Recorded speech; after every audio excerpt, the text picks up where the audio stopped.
Hi, everyone. I hope you're having a good beginning to what transitions into the fall season for October. I recently did an interview with a group that services people that tend to have a very high stress load, attorneys in our community. And I wanted to share with you a little something that I shared in that interview to help reduce stress. So, our bodies basically function as this supercomputer.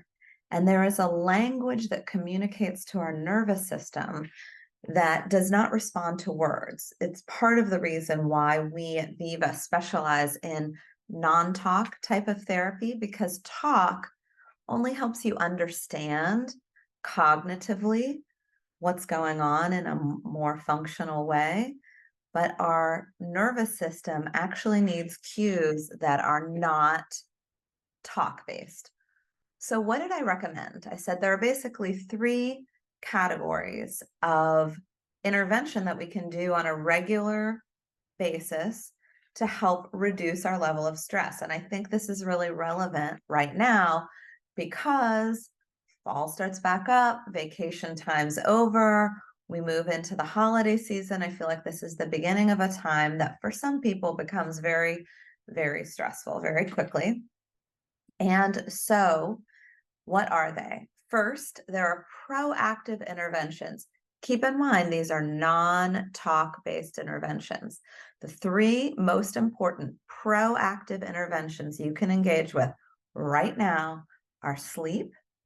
So, good sleep habits, going to bed at the same time each night. This is a whole category that we can discuss at another time, but sleep health is super important.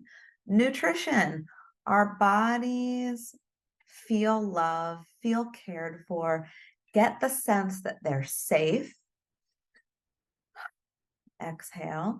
When we have whole, nutritious food right from the source, not processed, not infused with a lot of chemicals and preservatives, but fruits, vegetables, grains, this type of thing, fresh, not chemical laden protein sources.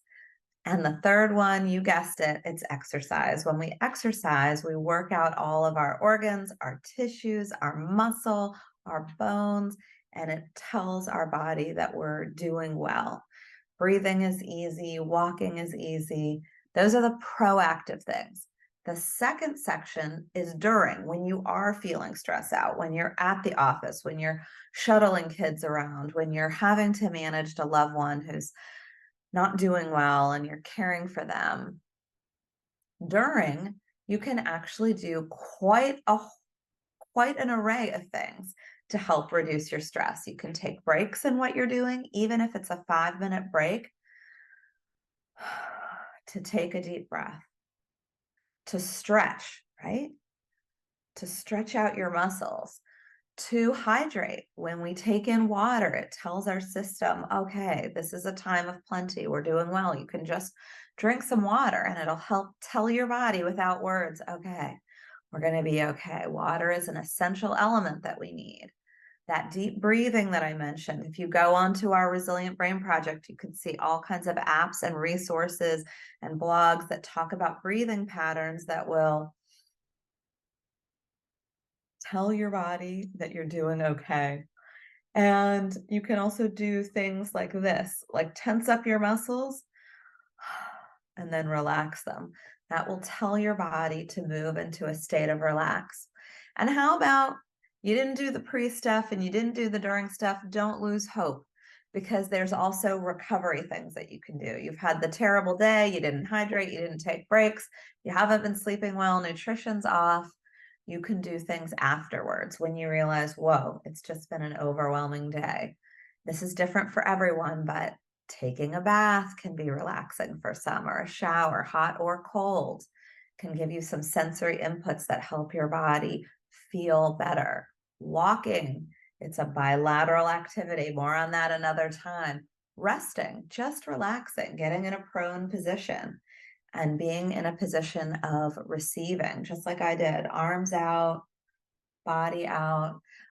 Something tactile that makes you feel good. If you really like the smell of lavender, breathe it in, light a candle. That smell, senses, a soft, fluffy blanket. Anyway, I hope these three categories of stress intervention are helpful to you as we embark in the fall and beyond. And as always, wishing you every moment of wellness.